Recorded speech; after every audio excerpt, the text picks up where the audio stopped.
கிறிஸ்து உயிர்த்தெழுந்தார். Praise God. எல்லாரும் ஞாபகம் வச்சிருக்கீங்க. சிலதெல்லாம் நம்ம அதில் ஒரு அறிக்கை செயல் போல அப்படி கூறிடணும். இதனாலும் செய்திக்கு முன்பாக ஒரு சின்ன அறிவிப்பு. நம்ம பிபிஎஸ் நடத்த விரும்புகிறோம். இந்த தடவை அது 1-2 சின்ன நம்ம கிளாரிஃபிகேஷன் பண்ண வேண்டியதுனால இந்த ஆராதனை முடிந்த கம்யூனியன் முடிஞ்ச உடனே ஒரு 5 நிமிஷம் சகோதரர்கள்ல மெயினாக இருக்க வேண்டியது நம்ம Rajesh brother, Anbanathan brother, Moses brother, Madhavan, இவங்கெல்லாம் மெயினாக இருக்கணும். கடந்த முறை பிபிஎஸ் எடுத்தவங்களும் நீங்கள் கண்டிப்பாக வரணும். இன்னும் இந்த பிபிஎஸ்ல இன்ட்ரெஸ்டாக இருக்கக்கூடிய யாருனாலும் நீங்கள் இதில் கலந்து கொள்ளலாம். ஒரு 5 நிமிஷம் உங்களோடு கூட நான் இதை பகிர்ந்து கொண்டு அதற்குள்ளாக நம்ம கடந்து செல்லணும்னு நினைக்கிறோம். அதனால் நீங்கள் அதில் கலந்து கொள்ளும்படியாக உங்களை அன்பாய் கேட்டுக்கொள்கிறோம். இந்த நாள் நம்ம ஒரு முறையும் ஒரு 8 மணிக்கெல்லாம் முடித்துருவோம். நீங்கள் வீட்டில் போய் ஈஸ்டர் கொண்டாடிக்கிறதுக்கு ஏதுவாக இருக்கும். இந்த முறை கம்யூனியன் சர்வீஸ் ஆனபடினாலே ரொம்ப எளியராக முடிக்கும்னு நினைத்திருந்தோம். ஆனாலும் தேவனை ஆராதிக்கிறதும் தேவனை பாடி துதிக்கிறதும் நம்ம நேரத்தை செலவழித்தது நல்லதுதான். பெரிய காரியங்கள் அல்ல. அதனால இந்த நாளிலும் ஒரு எடுத்து வந்த செய்தி அல்ல, ஒரு சுருக்கமான ஒரு செய்தியை உங்களோடு கூட பகிர்ந்து கொள்ள நான் ஆசைப்படுகிறேன். குட் ஃப்ரைடேல எல்லாரும் 15 நிமிஷம் பேசினதை போல ஒரு 15 நிமிடம் ஒரே ஒரு காரியத்தை குறித்து உங்களோடு கூட பேச நான் ஆசைப்படுகிறேன். பிரியமானவர்களே, ஆண்டவராகிய இயேசு கிறிஸ்து தன்னுடைய சிலுவைக்கு போகும் முன்பாக சீஷர்களை அழைத்து சொன்னார், நீங்க துக்கப்படுவீங்கப்பா. கொஞ்ச நாள் ஒரு தீர்க்க தரிசனமாய் சொன்னார், நீங்க துக்கப்படுவீங்க, ஆனாலும் உங்கள் துக்கம் எப்படியாய் மாறும்? சந்தோஷமாய் மாறும். யோவான் எழுதின சுவிசேஷம் 16ஆம் அதிகாரம் 20ஆம் வசனத்திலே அந்த வார்த்தைகள் சொல்லப்பட்டிருக்கிறது. பிரியமானவர்களே, ஆண்டவராகிய இயேசு கிறிஸ்து சிலுவையிலே அறையப்பட்ட பின்பு பார்த்தீங்கன்னா சீஷர்களுடைய வாழ்க்கை அது ஒவ்வொரு காரியத்தை பார்க்கும் பொழுது ரொம்ப கேவலமா இருந்தது. ஒரு அவிசுவாசியை காட்டிலும் அல்லது ஆண்டவரை அறியாத ஒருவரை காட்டிலும் இவர்களுடைய செயல்கள் எப்படி இருந்ததுன்னா ரொம்ப ஒரு சாதாரண ஒரு மனிதன் செய்கிறத போல இருந்தது. என்ன செய்யணும்னு அவர்களுக்கு தெரியல. என்ன காரியத்தை செய்யணும், அடுத்து என்ன நடக்கும், நம்ம இருக்கலாமா அந்த உலகத்துல, இருக்கக்கூடாதா, வேலைக்காரிக்கு பயப்படுறாங்க, யூதருக்கு பயப்படுறாங்க, வரும் காலத்துக்கு பயப்படுறாங்க, அடுத்து என்ன நடக்குமோன்னு பயப்படுறாங்க. இவைகள் எல்லாம் அவர்களுக்குள்ள ஒரு பயமும் கலக்கமுமாய் வந்தது. ஆண்டவர் துக்கப்படுவீங்கன்னு சொன்னார். ஆனால் அதை காட்டிலும் மோசமான காரியங்கள் எங்க சீஷர்கள் இருக்காங்கன்னு யாருக்கும் தெரியல. கொஞ்சம் பேர் சேர்ந்திருந்து பழைய தொழிலுக்கு போயிடுவோம், திரும்ப அப்படியாய் பழைய வாழ்க்கைக்குள்ளாய் போயிடுவோம்னு ஓடுறாங்க. இப்படியாய் பல ஒரு குழப்பமான சூழ்நிலைகள் சீஷர்கள் மத்தியிலே காணப்பட்டது. இது நீங்க இந்த ஒரு அதிகாரம் தான் வீட்டில் போய் படிக்க. ஒவ்வொரு சுவிசேஷத்திலும் கடைசி அதிகாரங்கள் இது எழுதப்பட்டிருக்கும். பார்த்தோம் என்றால் ஸ்திரீகள் மட்டும்தான் ஆண்டவரை அந்த சரீரத்தை பார்க்கணும்னு வந்தவங்க. அவங்களுக்குள்ளே ஒரு பெரிய கலக்கம். நம்ம மட்டும் போனோம், சீஷர்கள் யாரும் இல்லை, அவர்கள் திடகார்த்தமா இருந்தவங்க, நம்ம போய் என்ன செய்ய போறோம், அந்த கல்லை யார் புரட்டி போடுவா? அவர்களுக்கு அப்படி ஒரு கலக்கம், அவர்களுக்கு அப்படி ஒரு கவலை. சீஷர்கள் எங்க இருக்காங்கன்னு யாருக்கும் தெரியல. பிரியமானவர்களே, இப்படியான ஒரு காரியம் அங்கே நிகழ்ந்து கொண்டிருந்தது. அந்த ஆண்டவர் தீர்க்க தரிசனமாய் சொன்னார், உங்கள் துக்கம் சந்தோஷமாய் மாறும் என்று. ஆனால் இந்த காரியங்கள் ஆண்டவர் சொன்னபடி முழுவதுமாய் மாறிற்று. 3 காரியத்தை பார்க்கலாம். சீஷர்கள் எங்க இருந்தாங்கன்னு தெரியல. அந்த பெண்கள் ஒரு கவலையோடு கூட கடந்து போனாங்க. எங்களுக்காக இந்த காரியத்தை செய்கிறது யார்? அடுத்து எங்களுக்கு இந்த பிரச்சனை. அதே மாதிரி பார்த்தோம்னா இன்னும் ஒரு 2 சீஷர்கள்லாம் ஊரை விட்டே ஓடினாங்க. ஊரை விட்டு என்ன செஞ்சாங்க? ஓடிட்டாங்க. எம்மாவுக்கு போய்கிட்டு இருக்காங்க. எம்மாவுக்கு 2 பேரும் சேர்ந்து போய்கிட்டு இருக்காங்க. அவ்வளவுதான். இனி என்ன செய்யறது இல்லை, எங்காவது ஒரு மூலையில ஓடி போயிருவோம். இங்க இருந்தோம்னா யூதர்கள் நம்மளை பிடிச்சி என்ன செய்வாங்க? அடித்து நம்மளையும் சிலுவையில் அடிச்சிருவாங்க, கொன்றுவாங்க. இந்த பயம் அவர்களுக்குள்ளே இருந்தது. இதான் அவருடைய சூழ்நிலையாய் இருந்தது. ஆனால் இந்த சூழ்நிலை மாறிற்று. பிரியமானவர்களே, அந்த சூழ்நிலை மாறிற்று. இன்னைக்கு பார்க்கிறோம், விசுவாசிகளாகிய நம்ம இந்த உயிர்த்தெழுந்த தேவனை சந்திக்க வந்திருக்கிறோம். தேவன் உயிர்த்தெழுந்தான்னு சொல்லி வந்திருக்கிறோம். பெரிய சந்தோஷம் நமக்கு தெரியாது. ஏன்னா நம்மெல்லாம் ஏதோ நான் அப்படி ஓடிக்கிட்டு வண்டி அப்படி என்ன செய்யறது, ஓடிக்கிட்டு இன்னைக்கு ஈஸ்ட் வரும், திரும்பவுமாய் நம்ம போய் எதுதான் போக போறோம். திரும்ப போன உடனே யார் எங்களுக்கு இந்த காரியத்தை செய்வா, இந்த காரியம் குடும்பத்துல நடக்கணுமே, யார் இதை செய்வார், இந்த பிரச்சனை எங்களுக்கு போய் திரும்ப நம்ம அந்த பிரச்சனைகளை என்ன செய்கிறோம், அப்படியே ஃபேஸ் பண்ணி கொண்டிருக்கிறோம். நம்முடைய துக்கம் துக்கமாகவே இருக்கிறது. நம்முடைய துக்கம் நிரந்தர சந்தோஷமா என்ன செய்யல, மாறல. பிரியமானவர்களே, மாறல. நம்ம அப்படிதான் இருக்கிறோம். செபிக்கிற நேரம் நல்லா இருக்கிறோம், ஆராதிக்கிற நேரம் நல்லா ஆராதிக்கிறோம், விசுவாசம் அவ்வளவுதான், எல்லாம் இன்னும் இல்லை, எல்லாம் போயிடுச்சு, நம்ம எழுது பிரகாசிக்க போகிறோம். செய்தியை கேட்கிற நேரம் அப்படிதான் நினைக்கிறோம். ஆனால் அங்கிட்டு போன உடனேயே எல்லாம் மாறி போயிடுச்சு. ஆண்டவர் சொன்னார் துக்கம் சந்தோஷமாய் மாறும் என்று. ஆனா இன்னைக்கு நமக்கு எப்படி இருக்கு, ஆராதனைகளில் இருந்த சந்தோஷம் வெளியே போகணும்னு எப்படி மாறுகிறது, துக்கமாய் மாறுகிறது. ஏன்னா திரும்ப அதே தானே எதிர்பார்க்க போகிறோம். ஒரு நமக்குள்ளே ஒரு புத்துணர்வு வருகிறது இல்லை. பிரியமானவர்களே, புத்துணர்வு வருகிறது இல்லை. இந்த வேளையிலே பார்த்தோம் என்றால், ஆனால் சீஷர்கள் இப்படியாய் இருந்தார்கள், விழுந்து கிடந்தார்கள். ஸ்திரீகள் பயந்து கொண்டிருந்தாங்க, அழுது கொண்டிருந்தாங்க. எனக்கு ஒண்ணுமே தெரிய மாட்டேங்குதே அப்படின்னு அழுது கொண்டிருந்தாங்க பிரியமானவர்களே. ஆனால் அவர்களுடைய இந்த துக்கம், இந்த அழுகை நித்திய மகிழ்ச்சியாய் மாறிற்று. அல்லேலூயா, அல்லேலூயா. அதுதான் உயிர்த்தெழுந்த நாளின் ஆசீர்வாதம். உயிர்த்தெழுந்த நாளின் ஆசீர்வாதம் என்னன்னா, நம்முடைய துக்கம் எப்படி மாறுகிறது, நிரந்தரமான ஒரு சந்தோஷமாய் மாறுகிறது, நிரந்தரமான ஒரு மகிழ்ச்சியாய் மாறுகிறது பிரியமானவர்களே. அதுதான் இந்த நாளிலே நாம் பார்க்க வேண்டிய ஒரு காரியமாய் இருக்கிறது. அதுதான் அந்த காரியம். அப்படியா இருந்தாங்க. அப்படியா இருந்ததற்கு காரணம் என்னன்னு நீங்க பார்த்தீங்கன்னா, ஏன் இந்த துக்கம், ஏன் இப்படியான பிரச்சனை அப்படின்னு பார்த்தோம்னா, ஒன்று காரியங்களை பார்க்கலாம். நமக்கு தெரிந்த ஒரு காரியம் தான். முதலாவது பார்க்கிறோம், அவர்கள் தேவனுடைய வசனத்தை அறியாததினாலும், தேவனுடைய வார்த்தையின் மேல் விசுவாசம் இல்லாததினாலும் தான் அவர்களுக்கு அந்த துக்கம் வந்தது. லூக்கா எழுதின சுவிசேஷம் 24ஆம் அதிகாரம் 25ஆம் வசனத்தை வாசியாகும்.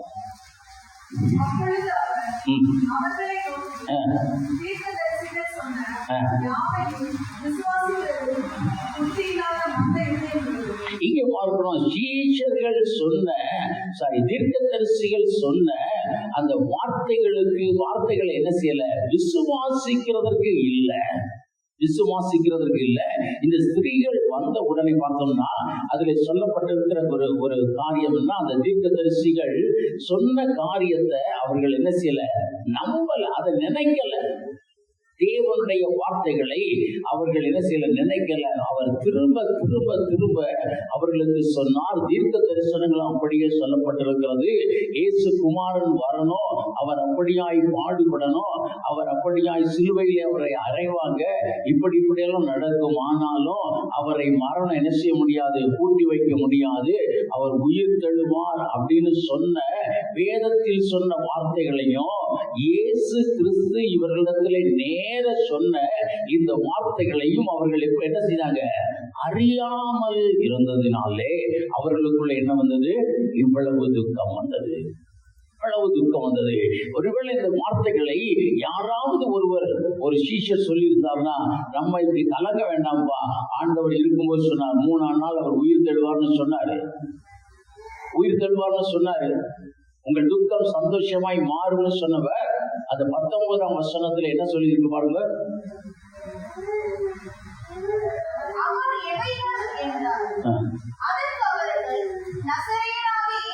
யோவான் 16ஆம் அதிகாரம் 19ஆம் வசனம். நீங்க என்ன கொஞ்ச நாள் பார்க்க மாட்டீங்கப்பா, அதனாலே நீங்க துக்கப்படுவீங்க, என்னை பார்ப்பீர்கள், அப்பொழுது உங்கள் துக்கம் எப்படி மாறும், சந்தோஷம். அவர் திரும்ப தெளிவாய் பேசினார் அவர்களோட கூட.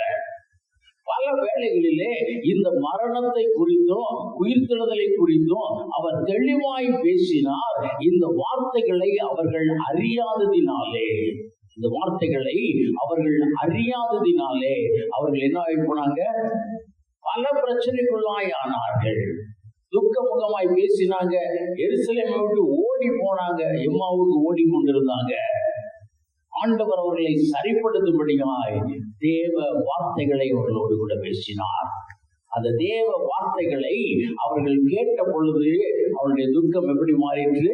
சந்தோஷமாய் மாறிற்று. இதை விளக்கி தருகிறார். தேவ வார்த்தைகளை, தேவனுடைய ஒரு வார்த்தைகளை, நம்ம தேவன் நமக்கு கொடுத்த வாக்கு தத்தங்களை நம்ம அறியாதபடியினாலே, நம்ம அறிந்து கொள்ள முடியாதபடிக்கு எப்படி இருக்கிறது என்றால், நம்ம துக்கமாய் இருக்கிறோம். நம்ம என்ன செய்யறோம்? துக்கமாய் இருக்கிறோம். யாத்திராகம புத்தகத்தில் நீங்கள் பார்த்தோம் என்றால், அந்த இஸ்ரவேல் ஜனங்கள் ரொம்ப கஷ்டப்படுறாங்க. இஸ்ரவேல் ஜனங்கள் என்ன செய்யறாங்க? ரொம்ப கஷ்டப்படுறாங்க. அடிக்கப்படுகிறார்கள், நொறுக்கப்படுகிறார்கள். ஆனால் அவர்கள் அதையெல்லாம் சகித்து கொண்டதற்கு காரணம், தேவன் ஆபிரகாமோடு கூட பேசின வாக்கு தத்தத்தை அவர்கள் என்ன செய்தாங்க? நினைவில் வைத்திருந்தாங்க. அதை சந்ததி சந்ததியாய் அந்த வார்த்தைகள் தொடர ஆரம்பித்தது. ஆதியாகமம் 15ஆம் அதிகாரத்திலே தெளிவாய் ஆபிரகாமோடு கூட பேசும் பொழுது சொல்லுகிறார், உன்னுடைய சந்ததியார் தாங்கள் அறியாத அயல் தேசத்தார் என்ன செய்வாங்க? சேவிப்பார்கள். அவங்களுக்கு அடிமையாயிருப்பாங்க. ஆனாலும் நான் 400 வருஷம் கழிச்சு அவங்களை என்ன செய்வேன்? மீட்டு கொண்டு இந்த கானானுக்கு போய். இந்த வார்த்தைகளை அவர்கள் அறிந்ததினாலதான், அந்த வார்த்தைகள் அவர்களுக்குள்ளே இருந்ததினாலதான் அவர்களாலே அந்த பாடுகளை சகிக்க முடிந்தது, அந்த பாடுகளை மேற்கொள்ள முடிந்தது. பிரியமானவர்களே, அந்த பாடுகளை மேற்கொள்ள முடிந்தது. என்ன நீங்கள் பார்த்தோம் என்றால், வேதத்திலே ஆதியாகமம் 28ஆம் அதிகாரத்திலே தலைக்கு கல்லை வைத்து படுத்திருந்த யாக்கோபு அவர் என்ன செய்கிறார்? வெறுமையை சந்திக்கிறார். 15 வருட கடின உழைப்பை சந்திக்கிறார். தன்னுடைய சொந்தக்காரன் தன்னை ஏமாற்றுவதை சந்திக்கிறார். ஆனால் இவைகளை எல்லாம் அவர் என்ன செய்தார்? சகித்து இருந்தார். ஏனென்றால் தெளிவாய் தேவனுடைய வார்த்தையை அவர் ஞாபகத்திலே கொண்டிருந்தார். இவை நான் நிச்சயம் ஆசீர்வதிப்பேன், உன்னை பெருக பண்ணுவேன், இதை சொல்லும் வரைக்கும் நான் உன்னை கைவிடுகிறது இல்லை, உன் கூட இருப்பேன்னு சொன்ன அந்த வார்த்தையை என்ன செய்தார்? யாக்கோபு நினைவில் வைத்துக் கொண்டார். அதை பற்றி பிடித்துதான் அவர் என்ன செய்கிறார் என்றால், பெரிய காரியங்களை செய்கிறார். சகித்து கொண்டார். இன்னைக்கு நம்ம வருகிற பிரச்சனைகளை, நம்ம எதிர்நோக்குகிற எதிர்கால காரியங்களை நம்மளால என்ன செய்ய முடியலன்னா மேற்கொள்ள முடியல, நம்மளால செய்ய முடியல. அதற்கு காரணம் என்னவென்றால், தேவனுடைய வார்த்தைகளை நம்ம என்ன செய்யல? நம்பல. அந்த வார்த்தைகள் இன்னைக்கு நான் ஒரு வசனத்தை ஆரம்பிச்சோம்னா மனமடல முடிப்பீங்க. இந்த வசனம் எங்க இருக்குன்னா எடுத்து சொல்லுவீங்க. ஆனால் உங்கள் பிரச்சனையான வேளையிலே உங்கள் இருதயத்தில் அந்த வார்த்தை என்ன செய்யணும்? துதிக்கணும். ஐயா, ஆண்டவர்கள் வந்தாங்க, சீஷர்கள் இப்படி போனாங்க அப்படி போனாங்க சொல்லலாம், பேதுரு மறுதலிச்சு போனா சொல்லலாம். ஆனால் ஒரு தரம் மாத்திரமே சீஷர்கள் விழுந்தது இப்படியாய் ஆண்டவரை பார்க்க முடியாதபடி பின்மாறி போவோமா, எங்கேயாவது ஓடி போவோமா, இப்படித்தான் செய்தார்கள் என்றால் அந்த ஒரு தரம் மாத்திரம் தான் சொன்னாங்க. திரும்பவுமாய் ஆண்டவருடைய வார்த்தைகளை அவர்களுக்குள்ளே தேவன் விதைத்தார். இந்த வார்த்தைகளை சொன்னார். எம்மாவு சீஷர்களுக்கு எடுத்த உடனே நான் கிறிஸ்துதான போய் காட்சி கொடுக்கல, தேவன் காட்சி கொடுக்கல. அவர்களுக்கு வேத வசனத்தை சொன்னார். வேத வசனம் அவர்களுடைய கண்களை என்ன செய்தது?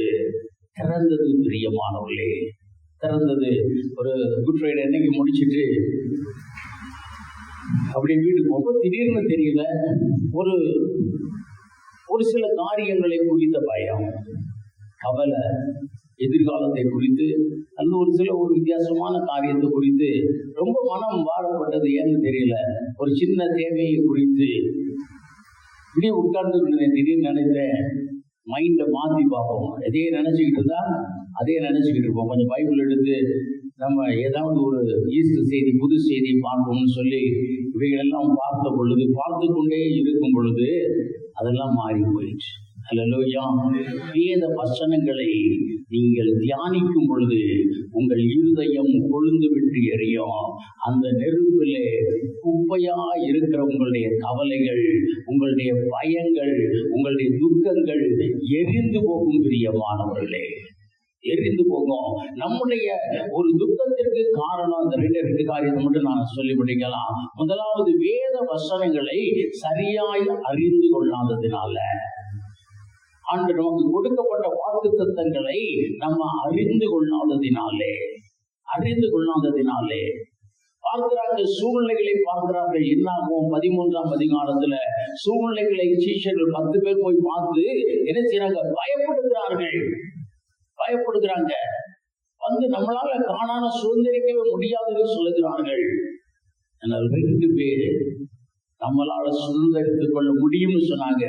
காரணம் என்ன? சர்வ வல்லவர் நமக்கு வாக்கு கொடுத்திருக்கிறார். அல்லேலூயா, அல்லேலூயா. சர்வ வல்லவர் சொல்லி இருக்கிறார், நான் உங்களை காணானுக்குள்ள போக பண்ணுவேன். அவங்க அந்த வார்த்தையத்தான் பற்றி கொண்டார்கள். அந்த வார்த்தையத்தான் திரும்ப திரும்ப திரும்ப சொல்லி கொண்டாங்க. இன்னைக்கு நம்ம ஒரு தரம் இல்ல, 2 தரம் இல்ல, பல தரம் விழுந்து கொண்டிருக்கிறோம். பலவீனம் வந்துச்சுன்னா விழுகிறோம், தேவை வந்துச்சுன்னா விழுகிறோம், பிரச்சனை வந்தா விழுகிறோம், பாடுகள் வந்தா விழுகிறோம், நிந்தை வந்தா விழுகிறோம். அப்ப திரும்பவும் நித்திய மகிழ்ச்சி அதற்கு பின்பு சீஷர்களிடத்திலே உண்டானது. அதற்கு காரணம் அந்த வார்த்தைகளை அவர்கள் விசுவாசிக்க ஆரம்பித்தார்கள். அந்த வார்த்தைங்கிற அந்த விதை அவர்களுக்குள்ளே ஒரு பெரிய மரமாய் மாற ஆரம்பித்தது. அவர்கள் சொல்லுகிறார்கள், அவர்கள் தேவனுடைய வார்த்தையை நம்ம சொல்லும் பொழுது நம்முடைய இருதயம் கொழுந்து விட்டு எரியவில்லையா? முதல்ல தேவனுடைய வார்த்தைய நம்ம என்ன செய்யணும்? வார்த்தைகளை நம்பணும். 2வது காரியம் நிறைய இருக்கு. ஒரு மணி நேரம் பிரசங்கம் எழுதினாலும் இது சுருக்கமாய் சொல்லி முடிப்போம். நீங்க வீட்டுல போய் தியானித்துக் கொள்ளுங்க. இதை குறித்து உங்களுக்கு அதிகமா தேவையானது இதுதான். தேவன் நமக்கு கொடுத்த வாக்குத்தத்தத்தை நிறைவேற்றணும். 2வது காரியம், தேவனை விசுவாசிக்கணும். தேவனை விசுவாசிங்கள். ஆண்டவர் தெளிவாய் யோவான் எழுதின சுவிசேஷம் 14ஆம் அதிகாரம் 1ஆம் 2ஆம் வசனத்தை சொல்லியிருக்கிறார். உங்கள் இருதயம் கலங்காதிருப்பதாக தேவனிடத்தில் விசுவாசமாயிருங்கள். தேவனிடத்திலே விசுவாசமாயிருங்கள். தேவனிடத்துல நிறைய வார்த்தைகளை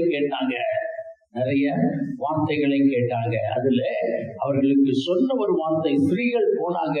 போய் சொல்லும் பொழுது அந்த தூதன் அந்த வார்த்தைகளை அவர்களுக்கு என்ன செய்கிறார்? ஞாபகப்படுத்திருக்கிறார். மத்தேயு எழுதின சுவிசேஷம் 28ஆம் அதிகாரம் 6ஆம் வசனம். அவர் இங்கே இல்லை, தாம் சொன்னபடியே உயிர்த்தெழுந்தார். அந்த இடத்தில் மாத்திரம் அது தெளிவாய் போடப்பட்டிருக்கிறது. ஆண்டவர் சொன்னபடியே உயிர்த்தெழுந்தார். தேவன் சொன்னபடி செய்கிறவர் என்பதை அந்த தூதன் அவர்களுக்கு என்ன செய்தார்?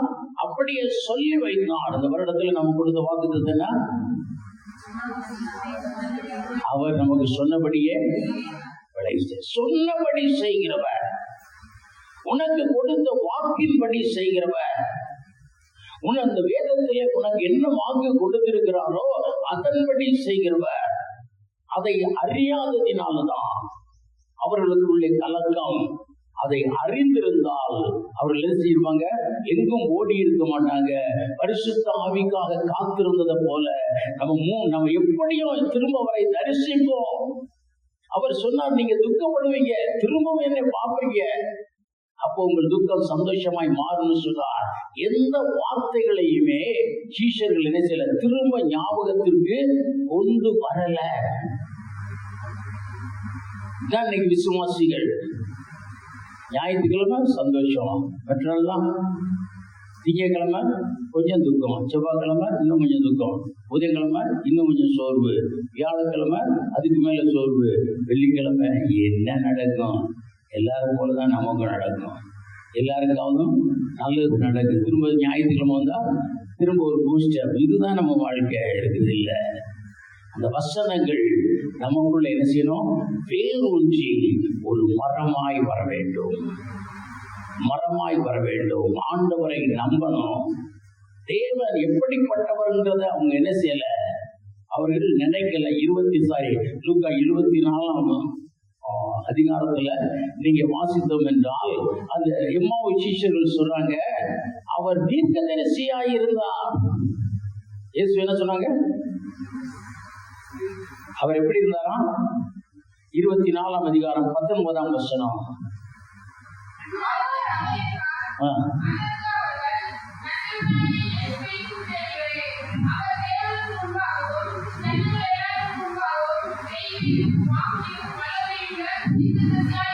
தீர்க்கதரிசியா இருந்தார். அவர் தேவகுமாரனா இருந்தார். சொல்லல, அவர் எப்படி இருந்தாரு? வல்லமை உள்ளவனா இருந்தாரு. ஏதோ அவருக்கு ஒரு வரம் அப்பா, நம்ம காட்டிலும் ஒரு வரம் வித்தியாசமா இருந்தது, அவ்வளவுதான். அவரை தேவன் என்று பரிபூர்ணமாய் அவர்கள் என்ன செய்யல, நம்பல. அவர்களுக்குள்ளே அது ஆணி வேரை போல இறங்கல. ஆண்டவர் ஒரு வாக்கு கொடுத்தார் என்னால், இந்த தேவன் எதற்காக நம்ம தேவனை ஆராதிக்கிறோம் அப்படின்னா, இந்த தேவன் எப்படிப்பட்டவர்ன்றதை அறிந்து கொண்டால்தான் நம்மளால என்ன செய்ய முடியும்? நிற்க முடியும். பிரியமானவர்களே, நிற்க முடியும். அவர் வெறும் தீர்க்கதரிசி, அவர் வெறும் பெரிய ஆள் தான். ஏதோ நமக்கு ஆறுதல் சொல்லுகிறவர். இந்த வேத வசனங்கள் நம்ம அப்படித்தான் வச்சிருக்கிறோம். ஏதோ ஆறுதலா இருக்கிறது, ஏதோ கொஞ்சம் சந்தோஷம் இல்ல. இதுதான் உன் வாழ்க்கைக்கு கொடுக்கப்பட்ட காரியம். இது தேவனுடைய வார்த்தை. இந்த வார்த்தை நிறைவேறும். அதனாலதான் வேதம் சொல்லுகிறது, கர்த்தருடைய வேதத்தில் இரவும் பகலும் தியானமாய் இருக்கிற மனுஷன் பாக்கியவான், அவன் செய்வதெல்லாம் வாய்க்கும். இந்த வார்த்தைகளை கேட்கிறது மாத்திரமல்ல, இதை விசுவாசிக்க வேண்டும், இதை கைக்கொள்ள வேண்டும், இதை நம்ப வேண்டும். இதுதான் உங்களுக்கு இருளான காலத்திலே வெளிச்சம் கொடுக்கிறது என்று வேதம் சொல்லுகிறது. இந்த வசனத்தை அவர்கள் திரும்பவுமாய் எரிய விட்ட பொழுது அவர்கள் வாழ்க்கை மாறிற்று. பின்பு ஒரு நாளும் ஒரு காலமும் அவர்கள் என்ன செய்யல, சோர்ந்து போகல, கீழே விழல, இதை விட்டு போகும் நினைக்கல. உயிர் போனாலும் இதை விட்டு போக மாட்டோம்னு சொன்னாங்க. இந்த வசனம் அவர்களுக்கு கொடுத்த பலன். பிரியமானவர்களே, தேவனை குறித்த அறிவு அவர்களுக்கு கொடுத்த பலன். அவர் சொன்னபடியே செய்கிறவர், அவர் சொன்னபடி செய்கிறவர். அவர் நமக்கு சொன்ன காரியங்கள் நிறைவேறும். அவர் நமக்கு கொடுத்து வைத்திருக்கிற வேத வசனங்கள் பலனுள்ளவைகள் அப்படிங்கிறத அவர்கள் கண்டு கொண்டாங்க. நிறைய காரியம் சொல்லலாம், தொடர்ந்து வேலை தியானிக்கலாம். இந்த நாளிலே உயிர்த்தெழுந்த தேவன் அவருக்கு சொல்லுகிறார், அவருடைய வசனங்கள் எப்படி இருக்கிறது? ஜீவன் உள்ளதாய் இருக்கிறது, ஜீவன் உள்ளதாய் இருக்கிறது. அது கொழுந்து விட்டு எரிந்து உங்கள் கவலைகளை, உங்கள் எதிர்கால பயங்களை, அந்த குப்பைகளை எல்லாம் எரித்து போடுகிறதா இருக்கிறது. அதை சொல்ல சொல்ல, அதை தியானிக்க தியானிக்க அவைகள் எல்லாம் எரிந்து போகும். பிரியமானவர்களே, இந்த தேவன் என்றென்றும் உள்ள நம்முடைய தேவன், சதா காலங்களிலும் நம்முடைய தேவன் ஆயிருக்கிறார். இவர் தேவன், இவர் சொன்னபடி செய்கிறவர். அவர் தான் சொல்லிட்டு போனார், உங்களுக்கு என் நாமத்தினால் நீங்கள் எதை கேட்டாலும் நான் அதை என்ன செய்வேன்? தருவேன், தருவேன். ஜெபம் பண்றோம், ஜெபம் பண்ணி முடிச்ச உடனே பிரச்சனை, ஆண்டவர் தான் தரணும். என்ன சொல்றோம்? ஆண்டவர் தான் தரணும். அவர் அப்படி சொல்லியிருக்காரா? இல்ல, நீ கேளுங்க தருவேன்னு சொன்ன. நான் ஜெபம் பண்ணினேன், அது எனக்கு வரும். அதுதான் வேத வசனத்தின் மேலே வருகிற விசுவாசம். விசுவாசம் இல்லாத ஆள் ஏற்கனவே பெருசா சொல்லியிருக்கிறோம். கடுகளவு விசுவாசம் உங்களுக்குள்ள இருக்கிறது, தண்ணி ஊத்தி வளர விடுங்க. அவர் சொன்னார், அது பெரிய மரமாய் மாறும். கடுகு பெரிய மரமாய் மாறும். உங்கள் விசுவாசத்தை தேவன் வர்த்திக்க பண்ண முடியாது. அவைகளை, தேவனுடைய வார்த்தைகளை அறிக்கை செய்து கொண்டே இருங்க, தேவனை துதித்துக் கொண்டே இருங்க. அப்ப தேவனை குறித்த அறிவு, அவருடைய வசனத்தின் மேல் நீங்கள் வைத்திருக்கிற விசுவாசம் உங்களை பூரணமாய் விடுவிக்கும். இந்த நாளிலே இந்த வார்த்தைகள், இந்த உயிர்த்தெழுந்த தேவன் தீர்க்கதரிசி அல்ல, அவர் தேவனாய் இருக்கிறார். அல்லேலூயா. அவர் தேவனாய் இருக்கிறார். அவர் பெரிய தேவனாய் இருக்கிறார். அவர்தான் சகலத்தையும் உருவாக்கினவர்.